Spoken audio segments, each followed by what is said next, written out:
अस्सलाम वालेकुम इन्वेस्टर्स। उम्मीद है आप सब खैरियत से होंगे। वीकेंड की वीडियो के साथ आप लोगों के पास हाज़िर हूँ और मार्केट ने 4 वीक्स के बाद जो है वो समझ लें कि एक पॉजिटिव नोट पे वीक ऑन वीक बेसिस पे मार्केट ने पॉजिटिव क्लोजिंग दी है।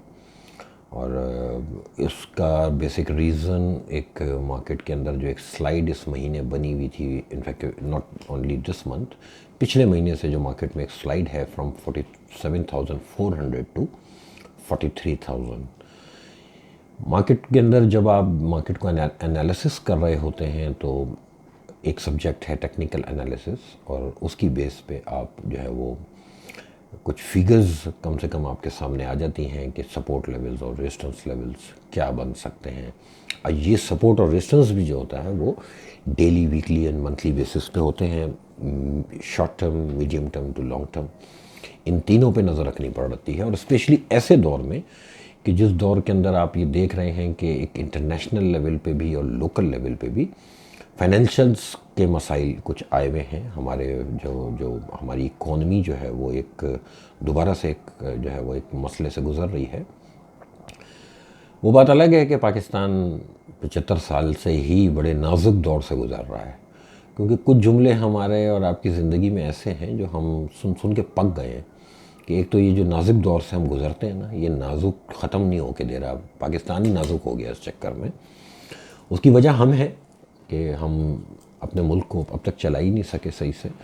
फिर सोने पे सुहागा ये हो जाता है कि जब इंटरनेशनल लेवल पे कोई कोई प्रॉब्लम ऐसी क्रिएट हो जाए कि जिसके डायरेक्ट इम्पैक्ट्स हम पे हों, तो वो फिर और हमारे लिए जो है वो नेगेटिव हो जाता है। बड़े बल्कि गम की बात जो मैं अक्सर सोचता हूँ कि जब इंटरनेशनल लेवल पे चीज़ें अच्छी हो रही होती हैं तो उस वक्त हम पे उन अच्छी चीज़ों के इम्पैक्ट्स आते नहीं हैं, और जहाँ इंटरनेशनल लेवल पे चीज़ें ख़राब होनी शुरू हों तो सबसे आगे हम खड़े होते हैं उस ख़राबी का इम्पैक्ट लेने के लिए।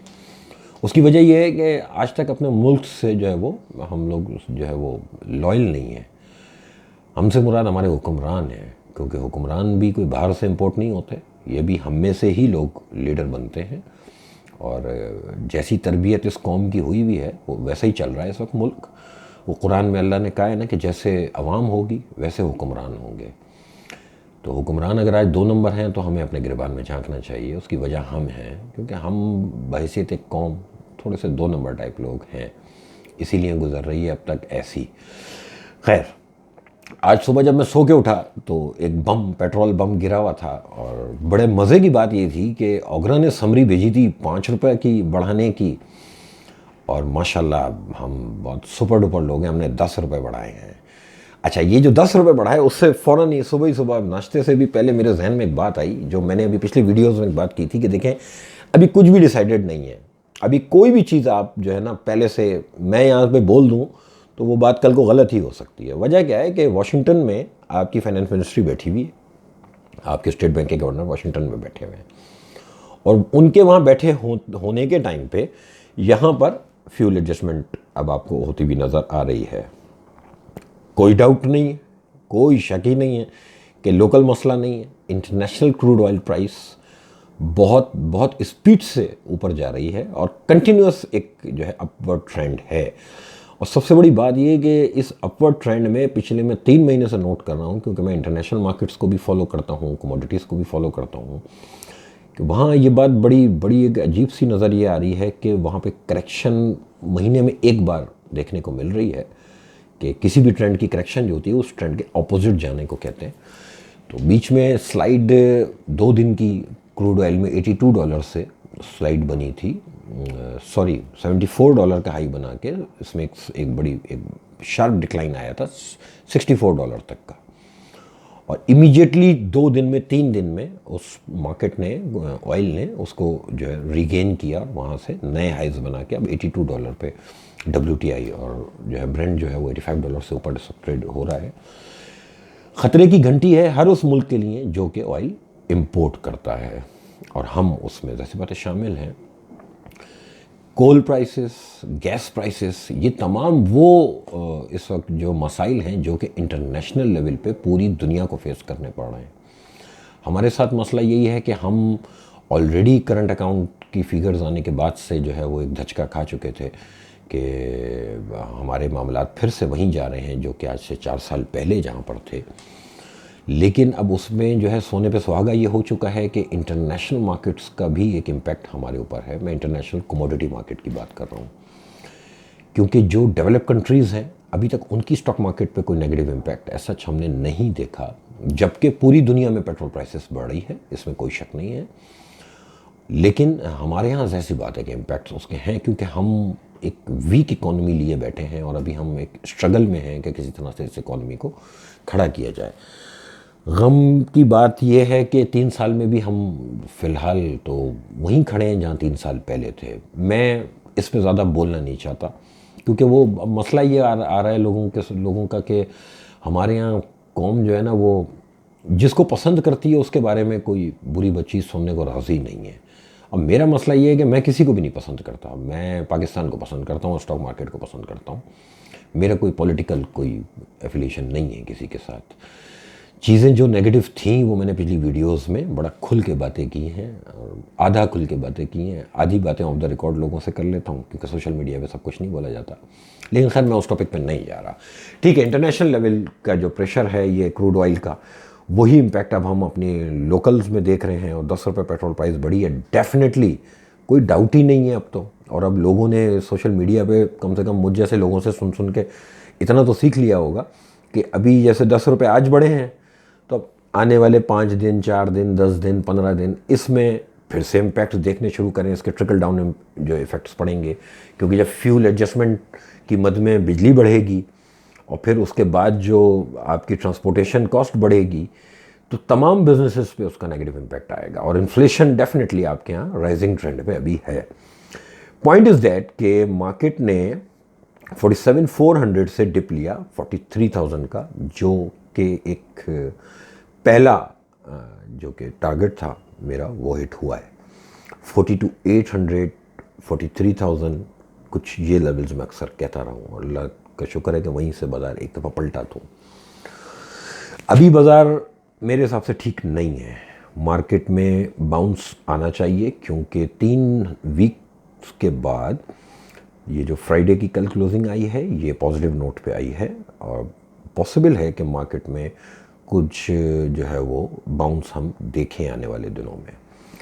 क्योंकि अभी IMF के साथ हमारी बात चल रही है, और वहाँ बैठे हुए ही ये काम किया जा रहा है कि IMF की जो जो डिमांड्स थी हमसे, हम उसको माशाल्लाह जो है वो कुछ ज़्यादा ही पूरा कर रहे हैं, और IMF की एक्सपेक्टेशन से भी ज़्यादा तेज़ी से पूरा कर रहे हैं। अच्छी बात है, इसमें देखिए बुराई नहीं है। अगर गवर्नमेंट सब्सिडी ही देती रहेगी तो ये फिर से एक बम बन जाएगा कौम के लिए।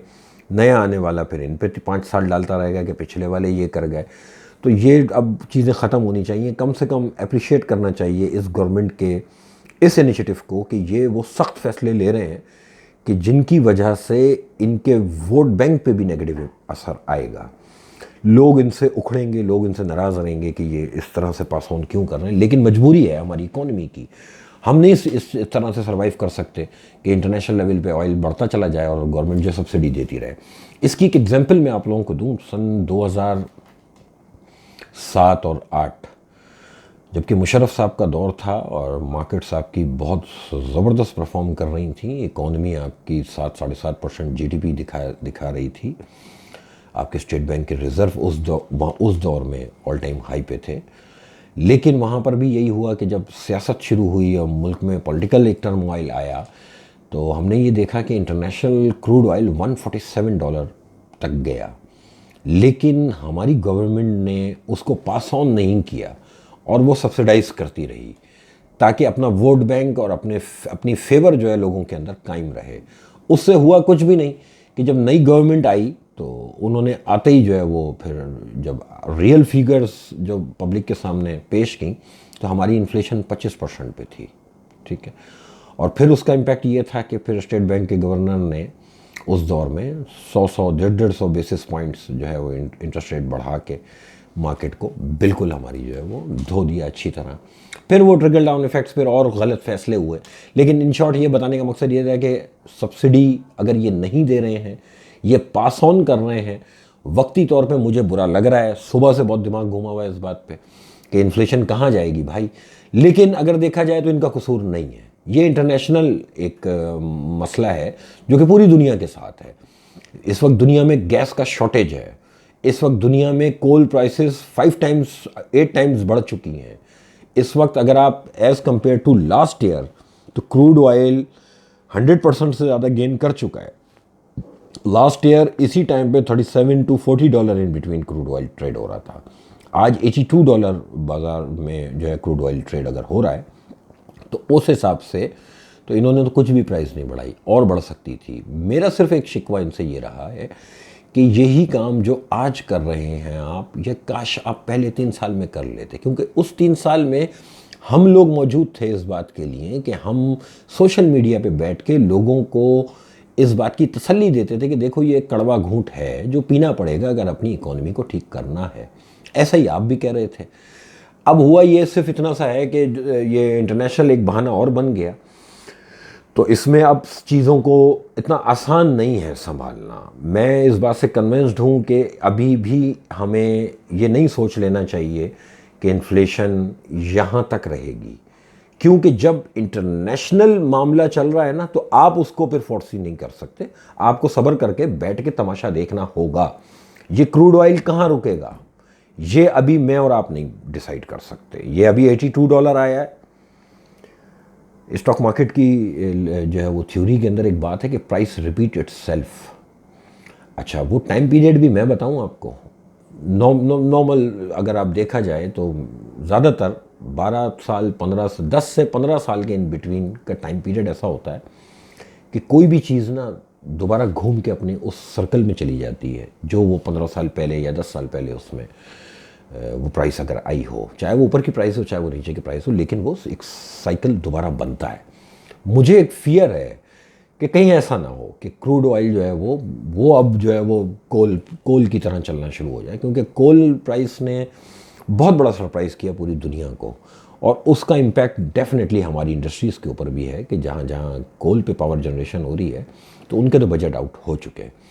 तो इसी तरह दुआ ये कर रहा हूँ कि अल्लाह मियाँ बस करम कर दे कि ये क्रूड ऑयल इस तरह ना बढ़ जाए कहीं, तो वो हमारे लिए पूरे ताबूत बन जाएगा। हमारी जैसी कंट्रीज़ का तो काम उतर जाएगा। अभी फ़िलहाल अल्लाह ना करे कोई ऐसा मैं कभी भी नहीं एक्सपेक्ट करूँगा कि ऐसा हो, लेकिन नज़र रखनी पड़ती है। इन चीज़ों की अवेयरनेस आप लोगों को होनी चाहिए, क्योंकि ये सब कुछ मैं और मुझ जैसे पुराने लोग देख चुके हैं पहले कि ऐसा होता है, हो चुका है।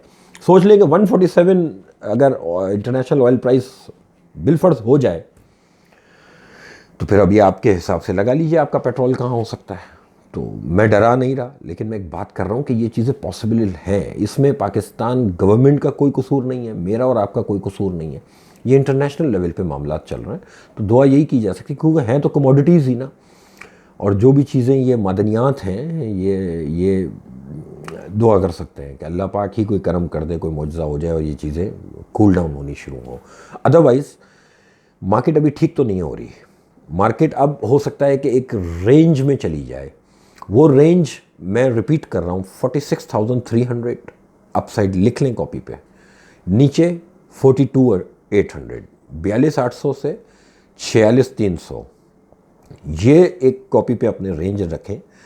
मार्केट ने एक डिप लिया 43,000 का, उसके बाद एक शार्प रिबाउंड है, मार्केट ने पुल बैक लिया है बहुत अच्छा, और बाज़ार मुझे लगता है कि नेक्स्ट वीक में थोड़ा सा पॉसिबल है कि आपको ऊपर के रेट्स दिखाए।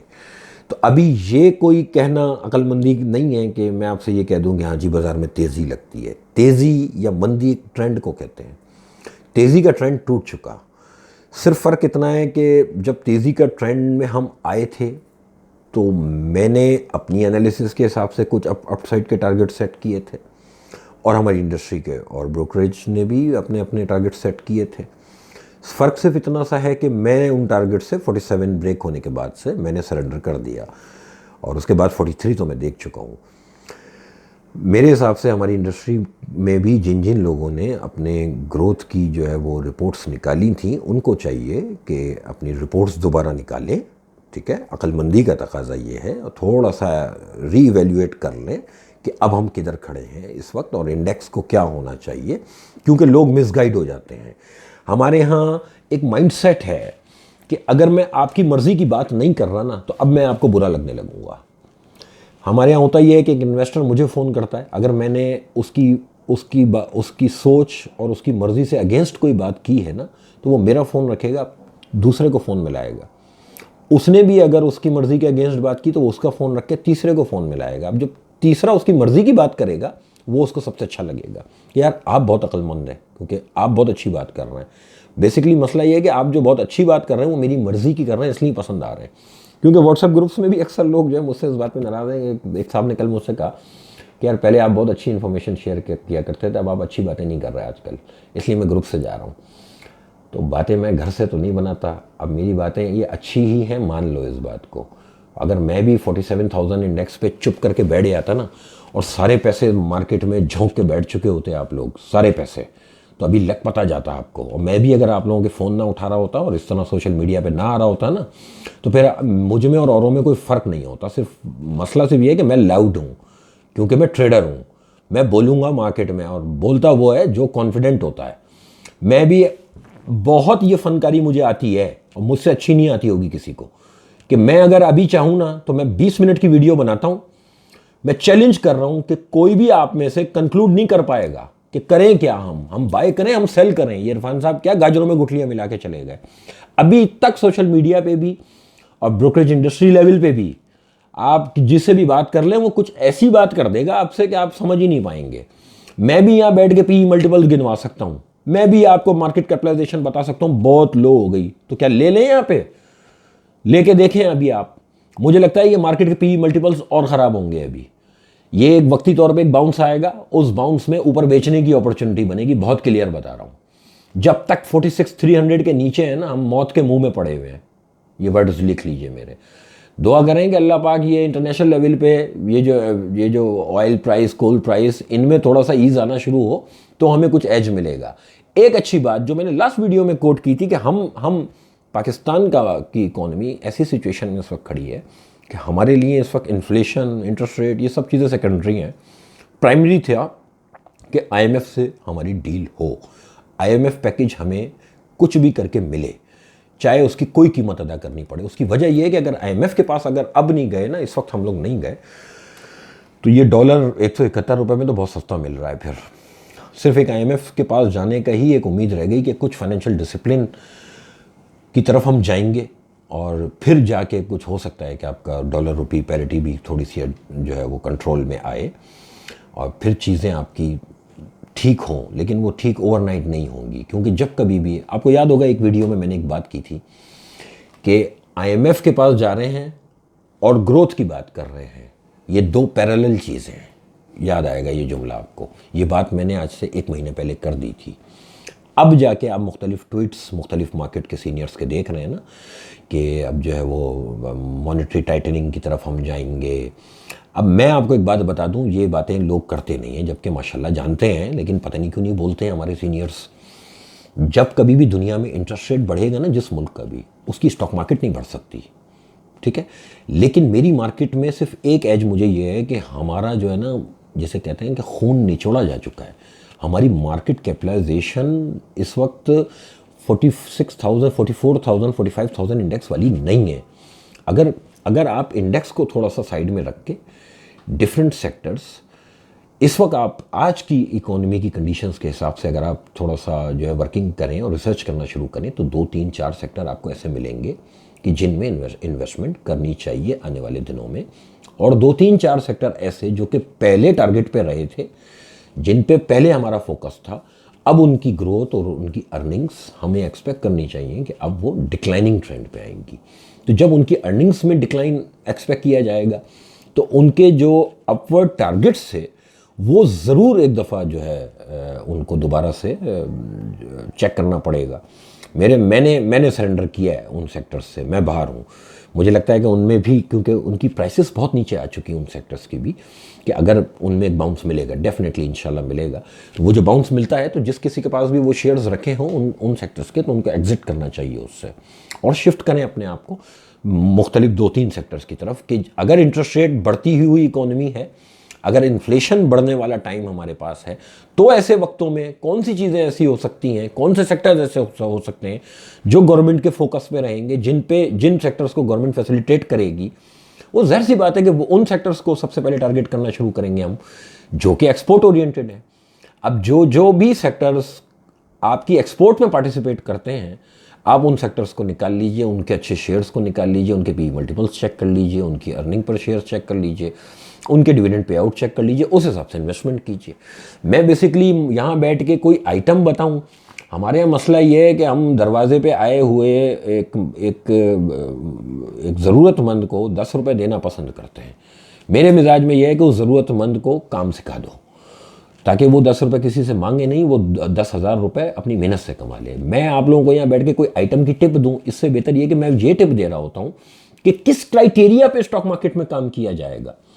और ये बात अक्सर जो है वो जाहिलों को बुरी लगती है कि यार आप टिप नहीं दे रहे, आप ये बातें कर रहे हो। बात यह कि मैं ये चाहता हूँ कि लोग जो है ना खुद एनालाइज करें और अपने डिसीजंस खुद लें। ये चीज़ समझा दी आपको, इस वीडियो में ये बता दिया कि क्राइटेरिया क्या होना चाहिए। 42,800 के ऊपर जब तक हम खड़े हैं हमारा सर्वाइवल है, हमें एक उम्मीद है मार्केट ठीक हो जाएगी। 42,800 अगर टूटेगा जब कभी भी, तो ज़रूर एक दफ़ा मैं अर्जेंट वीडियो बना के समझा दूंगा कि अब क्या है। लेकिन जब तक 42,800 के ऊपर हैं मैं होपफुल हूँ और मैं 46,300 तक भी एक्सपेक्ट करूँगा। बीच में मुख्तलिफ लेवल्स आते रहेंगे। अभी जैसे 45,400, फिर 45,800, फिर 46,300, ये इस तरह 4, 5, 6 लेवल्स अभी आपको आने वाले दिनों में मार्केट में नज़र आएंगे। ये शॉर्ट टर्म के लेवल्स होते हैं।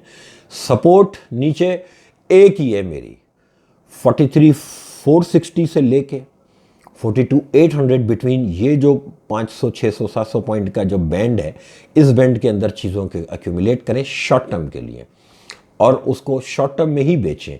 जब गेन्स में आ जाएं या फिर वो आइटम अनफेवर जाना शुरू हो या मार्केट अल्लाह ना करे कभी 42,800 के नीचे जाए, तो उस वक्त अपने आप को लॉन्ग टर्म इन्वेस्टर समझ के मत बैठ जाइएगा, 14 तबक रोशन हो जाएंगे। शॉर्ट टर्म के लिए कोई चीज़ ली है, उसमें अगर आपको 50 पैसे, रुपया, 2 रुपया आइटम के हिसाब से डिपेंड करता है, अगर मिल रहा है प्रॉफिट टेकिंग करें और दोबारा कैश पे आ जाएं। शॉर्ट टर्म ही ट्रेडिंग रखिएगा। वो ज़माना चला गया कुछ दिनों के लिए जब एक आइटम 25-25 रुपये बढ़ रहा था, वो ज़माना अभी चला गया। ये मैं बड़ा क्लियर बता रहा हूँ। अब वो ज़माना है कि जो आइटम भी अगर आपको 4%, 6%, 8%, 10% का गेन दे रहा है, फ़ौरन उसको कैश करें, दोबारा नीचे का इंतज़ार करें। मार्केट में रेंज बाउंड एक्टिविटी एक्सपेक्ट कर रहा हूँ। इन्फ्लेशन अभी नहीं पता कहाँ तक जाएगी, तो जब इन्फ्लेशन का नहीं पता कहाँ तक जाएगी तो इंटरेस्ट रेट, मुझे लगता है अब जो मॉनेटरी पॉलिसी आएगी डेफिनेटली 50 बेसिस पॉइंट तो अब बढ़ने जा रहे हैं और बड़ा खुला, शायद इससे ज़्यादा ही बढ़ा देंगे। लेकिन एक उम्मीद ये है कि स्टेट बैंक के गवर्नर ने एक वादा किया था कि अब हम उस तरह से जो स्टेप्स नहीं लेंगे कि 100 बेसिस पॉइंट, 150 बेसिस पॉइंट बढ़ा रहे हैं। अब हम ग्रेजुअली बढ़ाएंगे। तो अल्लाह करे किसी एक बात पे ये कायम रहें और ग्रेजुअली ही बढ़ाएं। अगर 50 बेसिस पॉइंट भी बढ़ाते हैं तो भी बाजार जो है वो उसको मेरे हिसाब से जो है वो डिस्काउंट कर चुका है। अभी मॉनेटरी पॉलिसी में टाइम है, ऐसी बात है अगले महीने आएगी, वो अभी तो काफ़ी टाइम है उसके अंदर। लेकिन कल मैंने स्टेट बैंक के गवर्नर को भी वहाँ वाशिंगटन में बैठे हुए देखा प्रेस कॉन्फ्रेंस में, तो कुछ जो है कान खड़े हुए कि उस्ताद डिक्टेशन तो इनको भी मिल रहा होगा, क्योंकि IMF के पास जा रहे हो और इंटरेस्ट रेट जहाँ आज है 7.25% पे, ये रख के दिखाओ पहले, चलो ये करके दिखाओ आप मुझे। ये हो नहीं सकता, इंटरेस्ट रेट अभी बढ़ेगा। मुझे लग रहा है कि यही बहुत है कि इंटरेस्ट रेट कभी डबल फिगर में ना चला जाए। 8%, 8.5%, 9%, ये भी सही है भाई, अल्लाह खैर करे। अभी कोई चीज़ नहीं प्रेडिक्ट की जा सकती। इकॉनमी की जो हालत है वो जिसे कहते हैं कि वो अभी क्लियर नहीं है। हम IMF के पास से होकर आ जाएं, फिर कुछ चीज़ें इंशाल्लाह क्लियर होंगी। मार्केट के 2 लेवल्स लिख लीजिए, ज़्यादा होपफुल भी मत रहिए और ज़्यादा डरने की भी ज़रूरत नहीं है। 42,800 के ऊपर हम सेफ़ हैं, इंशाल्लाह अल्लाह बेहतर करेगा। 42,800 के नीचे दोबारा बताएंगे क्या होने जा रहा है। मुझे नहीं लगता कि इंशाल्लाह 42,800 ब्रेक हो। अगर 46,300 ब्रेक हो जाएगा, उसके ऊपर खड़े हो जाएंगे तो फिर इंशाल्लाह मार्केट ही मूड ही चेंज हो जाएगा बाज़ार का। अभी कोई जल्दी नहीं है, थोड़ा सा एहतियात के साथ डिप पे ही माल लीजिए, ऊपर चढ़ के माल मत लीजिएगा, ऊपर बेचना चाहिए। थैंक यू, आप लोगों का शुक्रिया।